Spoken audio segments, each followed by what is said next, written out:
Figure it out. Hello, this is Adam Koralik with Flying and Eating. Today, let's go somewhere and do something, and make sure to like, comment, and subscribe. Hey guys, it's Adam here. On the previous couple episodes of Flying and Eating, I made my way out to Porto, Portugal. Of course, I'm spending time with my girlfriend who lives out there, as well as my buddy Tiago and some others.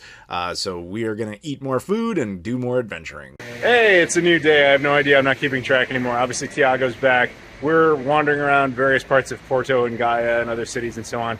And homie here said he was hungry. So we're going to check out this place called, I think it's Empanadas Argentinas, which I'm just going to guess. Argentinian empanadas. Yeah, you got it. I'm man. learning Portuguese so fast. It's called Malvan. That part I don't have.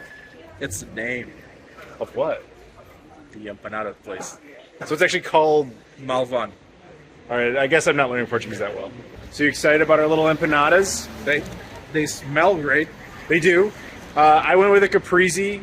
I think you pointed out they're labeled like on the actual food. Yeah, they have like a weird stamp on the empanada. I think that's cool. And which one did you get? Just a regular meat one. Regular meat. Was it called regular meat? Technically, and like directly translated, it said smooth meat. So we're here at the only tree in Portugal. This is Portugal built this tree himself, right?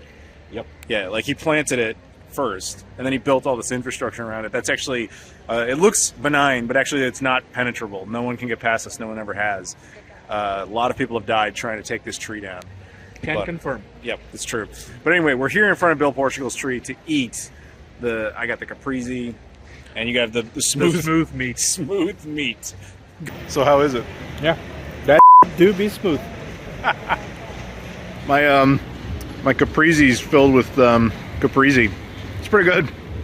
Okay, Bill Portugal would be proud. This is fantastic. It's like basically the same common ingredients that are in a pizza, but you know, in a different form. Caprese, obviously. This is fantastic. Why can't you guys make pizza like this? We can, you just haven't found it. Every pizza I've had here has been an unfortunate experience. But if you can do this, I believe in you. I know you can do it. How's that going? Pretty good. Yeah, this is a little unexpected treat. This place, whatever it was called, Argentina burrito or what was it? Empanadas Argentinas Malvan. Yeah, there you go. Like I said, I'm working on the Portuguese. It's not that good yet. So you guys are probably wondering like what we're doing today, like what our adventure consists of. It's finding treasure like this. The Mighty Mulan for PlayStation 2. Of course, European exclusive, and I have to liberate it. Bring it back to freedom for a whopping €2. This is now mine. If you guys don't know what these are, they're like really crappy animated movies that some guy made and put on a PlayStation 2 disc because he exploited some sort of legal loophole that allowed him to make the worst PS2 games ever produced. And I think that's hilarious. So it's dinner time. Basically all you saw us do was get like an empanada, and now we're eating dinner again. More food. It's fine. It's been a day of eating, which is good. We did some shopping, but it wasn't really anything worth showing you guys. Anyway, so what are we doing here? What's this place? It's called Sushi Mia. Don't know why. It's a sushi place. Don't know where the Mia comes from. Well, is it like sashimi? Oh, really? So They used to have another name, and now they changed, but somehow the old name had the MIA letters, so I think they just used them. So you're just I saying? don't know. So you're saying Portugal was just being cheap about something? Yeah. All right. I don't know. What do you know about this place? Look, it's all you can eat, or they have all you can eat, and it's really good. I like food. This sounds like a plan. They do gluten-free stuff too, apparently. Yeah, they have gluten-free sushi, and unlike most places, they have tablets on every single table, and like you order as you wish. Do you recommend that we do the all-you-can-eat, or do we do like separate? Definitely all you can eat. All you can eat. Let's do it. What is this? Pickle? Get that out of there. That's not even really a pickle. What is that? I don't know what it is. Actually, I have no idea. That's savage. No, bad. For the record, I discovered that you can put it in English mode. You don't have to do it in Portuguese. But a bunch of shit is still in Chinese. So I don't usually get like this when it comes to food. I believe you can eat kind of whatever you want, but there's one animal on here I think it's kind of immoral and unethical to eat. They actually have Gungan on the menu, so like you can eat Jar Jar Binks here and Boss Nass, and I mean, considering what they did for your culture with Umbongo, Umbongo. Okay, so I'm glad you pronounced that like Boss Nass. Yeah, I don't think it's right. I think Bill Portugal would be very upset. Every year, millions of Jar Jars are slaughtered for their precious meat hides. When will it end, my friends? When will it end? Blizzard won't eat the Mrs. Eyes, penny for penny. Those are Jar Jar's Sith eyes. Look at those. So we just came out of there. What'd you think? Excellent as always. I usually come here for sushi, and it's always good. Yeah, I mean, for an all-you-can-eat sushi place, this place is really quite good. I probably would have focused more on just like individual like sushi bits instead of like I like the entrees, don't get me wrong, but I was craving sushi, and that was my favorite part. So if you're down here, I would say if you want sushi, you could definitely do worse. You could do better, but not by much. This is pretty good. Yeah, this is good quality for your money. Precisely. Basically, what sells it is the fact that it's all-you-can-eat sushi that kind of has the quality of like an actual like high-end sushi place. Not like super high-end. Let's not go crazy, but good for an all-you-can-eat place. Solid. And Portuguese fish is good. That's yes. No salted cod one though. What up? Where's it? Where's the fusion? So one of the greatest things about Portugal is the pastries. I've mentioned this in past Portuguese videos. Portugal gets no credit for this. I think I've tried to teach you guys, because I only learned myself, Pastel de Belém. It turns out that's only Belém is the city down near Lisbon, and that's what that's famous for, the little custard egg tart thing. But I guess in the rest of the country it's called Pastel de Nata. Now, it's amazing, in addition to all the other Portuguese pastries. The thing is, France gets all the credit, the stereotypical credit for their pastries, and while they're good, Portugal does it better. It just does. And we're going to hit up one of my favorite pastry places, because one of my, my girlfriend's favorite pastry places in the entire country, and just grab a whole bunch of wonderful stuff. And here they are, the spoils of war. Actually, it was really cool. The guy working there was from New York, which was awesome, so we could directly communicate very easily.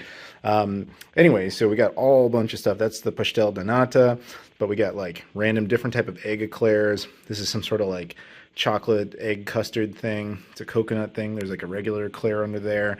Croissants, butter croissants specifically. These are so much better than the French ones. I'm sorry, it's true. A different type of egg custard eclair. This is like a donut type of thing with egg custard. Egg custard's huge here. And then the girlfriend got a bunch of other stuff. It's like a chocolate croissant, regular croissants, various type of cake things. As you can see, good times and obese times. Oh, wait. We also got these. Shout out to Tiago from earlier. He highly recommended getting one of these, and they just happen to have them cold and ready to go, so decided to get these. Good evening, everyone. It's day. I have no idea. I stopped keeping track. My buddy Chingwei is back here. You guys probably saw him on the first Porto video. If not, you should go watch that video. And he took me out tonight. We're going out to this place. This is City Walk. Not to be associated with the South Park City Walk, which I showed you guys in the Denver episode. This is like an all-you-can-eat Chinese buffet here in Portugal, in Porto area. I guess there's actually like 2 of these. I looked it up. Yeah, they are. Yeah, there's multiples of these. So we're going to try it out. He says it's pretty good. I'm inclined to believe him because he's got pretty good taste. So let's do this. So over here you have a bunch of like raw ingredients, and I guess you put them on a plate and then hand them over here and they'll cook it, which is cool. And then you have a bunch of pre-cooked things. Various fried rices. I'm not going to go through all the dishes. Ooh, look, a paella. That's kind of cool. But yeah, lots of stuff. There's also a fruit and salad bar type of thing over here. More of a tapas and pizzeria area. And then this whole section is sushi stuff. So let's see, just a quick glance if you guys get a sense of it. Some fancy rolls, and it's all you can eat. Awesome. I want to take a second to point out the desserts. I mean, dude, they have a fondue fountain. Look at that. That's awesome. So this is my round 1 here. We got some paella, we got some thin noodles, thick noodles like chow mein, fried rice. He's doing a little healthy thing. He's got some vegetation, like broccoli. Seafood. Yeah, that too. Don't worry, that'll happen too. I'll get there eventually. Round 2 has begun. We got various kinds of beef. There's a chicken and mushroom type of thing, various type of, fried chicken, if like orange chicken, pineapple chicken, and some kind of burger patty thing. I don't know, but let's go for it. round 3 here, slowing down. Now Chingwei here got like a nice rib and some great beef. He was smart enough to go to the back there and actually ask for stuff. I didn't do that. I just went to the buffet. But I'm gonna save a little bit of space because the dessert looks crazy. So Chingwei there is going to take this little like tag they give you, and you get a whole bunch of fish and you take it up to the place that says Shapa or whatever, I can't pronounce it, I'm sorry. And what'll happen is the guys back there will prepare your fish, and then, I'm not kidding, a little robot will bring it out here, like a like a little piloted iRobot type of thing. We'll just deliver it, presumably right here. We'll see how this goes.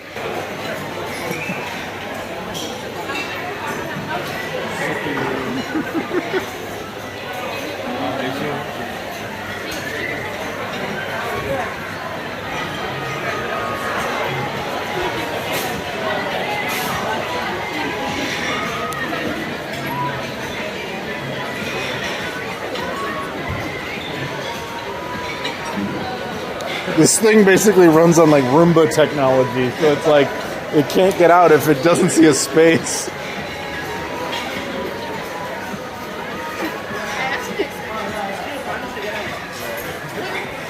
This is what he got after all that effort with the robot. What'd you get here? You got shrimp and octopus?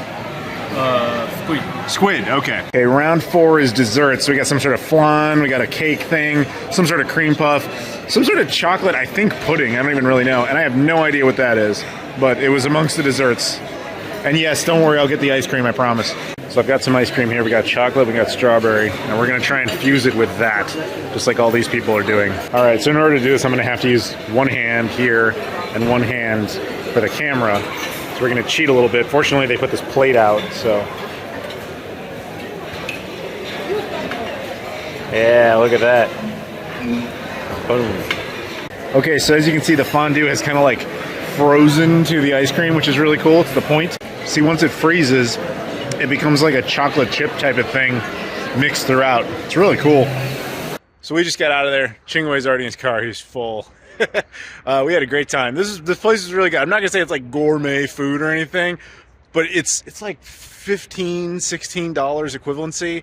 Well, it was like 16 euros, which currently, at the time I'm talking about this, it's basically a 1-to-1 for an all-you-can-eat, pretty good buffet. Yeah, I'm very happy, very satisfied, and definitely check this place out if you're out here. This is a good time, lots of great food options. Good morning, familiar sight, again, if you saw the previous Porto videos. But yes, we are here at Bill Portugal International. It's funny, actually, every single airport in Portugal is named Bill Portugal International. That gets really confusing, as you might imagine. So they have different names. This one's OPO, that's the shorthand. Anyway, so what? I'm just kidding, obviously. Anyway, yeah, it's time for the adventure to end. We're going home, so I got to fly out. We'll head into Newark, so right back to where we were. But yeah, so you guys might have noticed that I never brought you down to Lisbon, despite saying we were going to go do that. So there's a little story here, but I'm gonna make it really short. Basically, I was supposed to come in and do more of that Nintendo Switch game recording session, but that never panned out because the studio we were supposed to, Stuart and I were supposed to go in, just couldn't. Like, they kept bumping dates, and then eventually it was like, I gotta go back, man. So I guess we're coming back at some point. So right here, I want to give you guys a reminder about how terrible European airports tend to be. So all these people are forced to wait in line to drop off their bags and to check in. There is no check-in kiosk, and you have to check your bags here. I'm flying on United, so this doesn't apply to me. There's just a simple kiosk where you check in and walk past all this crap. I don't understand why Europeans do this. And over here we have the tax-free Portugal thing, which I mentioned before. This is better than the way Germany does it, but not as good as the way Japan does it. Basically, if you go to stores in Portugal that have tax-free options, which is kind of rare, to be honest with you, you can go in those stores, buy things, and they'll give you a form and all that, and they'll fill it out, blah, blah, blah. And then when you get here, you go through this process with said form, and you'll get the VAT or tax back, which can be pretty beneficial. But I've noticed that the stores that do seem to do this usually jack up their prices anyway, so you're not really coming out ahead generally. Just a reminder that in Europe, the boarding process is a little bit different. So you use your boarding pass here to scan, and through this is like essentially the equivalency of having TSA check your ID, and then beyond that is security. But since you're going to the US specifically, the US has its own little filter on this side you have to go through again, which is fine as an American citizen. And security line, unfortunately, terrible. No clear here. Makes sense. Unfortunately. Very sad. Through security, no problems there, just a little bit long, but it's kind of cool because they opened up a whole bunch of lines just as I was ready to go. But now we got to head over and do exit customs. This is a reminder. When you're flying out of the Schengen zone, which is a series of European countries that all agree to kind of have a shared mutual border system, you have to clear exit customs. It's not hard, but technically it means you've left the safe area, and now you're outside of the European Union, well, specifically outside of the Schengen zone. So as we sit here and look at the big board of destinations and the smaller one, you'll notice that some of them have a boarding, like a gate number, a port, a gate, but like that second to last one you'll notice doesn't have one. Europe does this in ways that make no sense. See how it says gate info at 10:55? They will not tell you the gate until you get to a certain point in time. That certain point in time is usually relatively close to when the boarding starts, so they will tell you at 10:55 when that flight, which gate to go to. The flight leaves at 11:55. Now, if you've ever flown before, you know that that's not an hour. In reality, the flight will start boarding probably around 11. So predictably, what happens is you have a mad rush every time they announce a gate. I do not understand this. In the United States, we never do that. In fact, you can look up your flight in the US like months in advance and they'll tell you exactly which gate it's going to be at. Sure, you occasionally get the gate change, whatever, but you get to know very quickly. You don't have to like, oh crap, let's run to our thing, they finally told us. Like all European airports do this and I do not understand it. So I stopped in here at Delhi and Sia. I apologize for the pronunciation. They had a little deal on pastel de nata, not pastel de blem in this case, and a coffee for basically €3. And I got kind of, I saw this good-looking sandwich and I went for it. And I got to be honest, it was an amazing sandwich. It was like prosciutto and caprese and basil and bread. Oh, it's fantastic. I was not expecting that to be that good. Oh, and of course I also got an orange juice because the orange juice here is so much better. It's weird. It's like it's real. So I'm through customs. I took the hoodie off. It's way too hot. And here, as you can see, I'm sweating. So just an observation. I'm not going to say that Portuguese citizens get grilled when they come through here, but I have noticed they ask them questions like, where are you going? What are you doing? Etc. Whereas whenever I come through here, stamp, move along. And I was talking to a guy the other day and he was like, he was a dual citizen, both US and Portuguese, and he said sometimes he shows up here with his American passport, doesn't even bother with the citizen one, because he's like, if I'm trying to bring stuff in for my family or whatever, it's way easier with an American passport because they don't ask me anything, they don't care what I'm doing. But if I come in with my Portuguese passport, then I have to pay import taxes and all sorts of stuff. And he's like, Americans, like, you get a huge benefit. It's just like, all right. So when you're just as a tourist, it's pretty cool. So it was nice. I actually brought a bunch of stuff for my girlfriend, a bunch of groceries and things. If I had a Portuguese passport, apparently I would have had to pay a bunch of money for that. But as an American, they don't care what the hell I do. So even though you've passed EU customs, I'm now technically no longer within the Schengen zone, which means if I were to leave right now, I would have to actually go back through customs. I'm kind of in a nebulous nothing area. But there's actually a second filter here, which you'll see up there. This is when you go to the US from Europe, they have this kind of like double check before they let you on the plane to make sure US customs will allow you in. Obviously in my case that's not a problem, and I would assume in the majority of these people's cases, if not everybody's case, it's not a problem, but it's basically just a filter to make sure you're all good. But yeah, it's not a complicated process. They basically just ask you like, what did you do here? Did you buy anything? And then they ask you really smart questions like, did you pack your own bags? Did anybody hand you weapons that you took to the airport? Stupid things like that.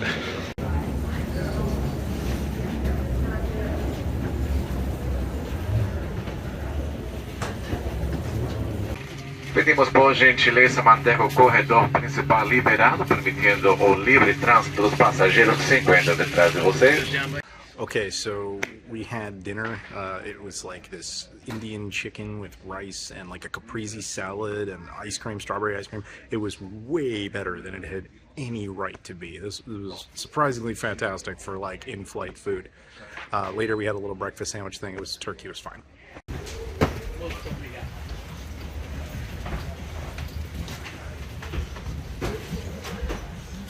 What's that, buddy? Okay, we are back in Newark, back in the U.S. Have to clear customs, so if you do this in Newark, you'll end up walking down this magical little tunnel where you can see out on all the people that are already within the United States. So once you get past all that, you end up at a... oh look, that's where the Super United Club is. We might be heading over there, we'll see. Anyway, so you have to go through customs. I have global entry, so I can basically just scan my face and walk in, but keep that in mind. Just got through customs. Seriously, you just scan your face. It's amazing. And even the guy called me over. He said my name. Adam, you're good. You can get out here. So back in the U.S. Let's get going. So if you checked a bag past security, this is where you have to pick it up. Now I cannot stress this enough. You must pick up your bag and continue on to your next destination with it and recheck it in. People make this mistake all the time. If you don't take the bag and you leave the secured zone, which is right over there, they will not let you back in. It causes serious problems, hence this sign. All bags must be claimed before exiting area. So once you have your bag, then you go over, there's an extra area that's just specifically to re-drop it off. This is a policy the US has been doing for the last 2 decades. You just get used to it. Though in my case, I didn't even check a bag. So right there it says baggage recheck for all connecting flights. Then this is like a whole little section where you would take it over there to recheck it in, drop it off. They don't charge you any more money or anything. You just have to basically just literally drop it off. Your tags are still valid and everything. It just has to go over here. And then they'll double check it. The US is a little paranoid, so it wants to recheck all bags transiting through it. Yeah, we just gotta get around the insanity here. And there it is, the clear section. All right, there's security, no problems there. The only story I got is the clear agent was just like dead. She was so exhausted. And I was like, long day, you know, make a little conversation. Then just thank them for the effort they go through, because it's a thankless job and they work really hard and they just get yelled at by douchebags all day telling them like, what do you mean I'm in the wrong line? I don't know how to read, that's your problem. So just try to cheer her up, because you should do that. Give people positivity, make people feel a little better if you can. So we've got some time, so we're going to go to the United Club Lounge. This is that really big one that exists in Newark. As of now, this is the biggest one that they have, which is very, very cool. I've shown it quite extensively in other videos. We're just going to go in there, use the bathroom, and have some food and coffee. All right, so we're going to get some juice or water over here, and then down there we'll go, and I think they'll probably have the taco bar set up. We'll get one of those. Apple cider, that's new. Very cool. So I got some of that. Just a reminder, over there they have various sandwiches and cookies and things like that. And over here, the taco bar and, you know, soups and all sorts of stuff. Correction, no taco bar this time, but they had various things. We got some sort of chicken. We have like, basically meat and beans. We got rice and macaroni and cheese.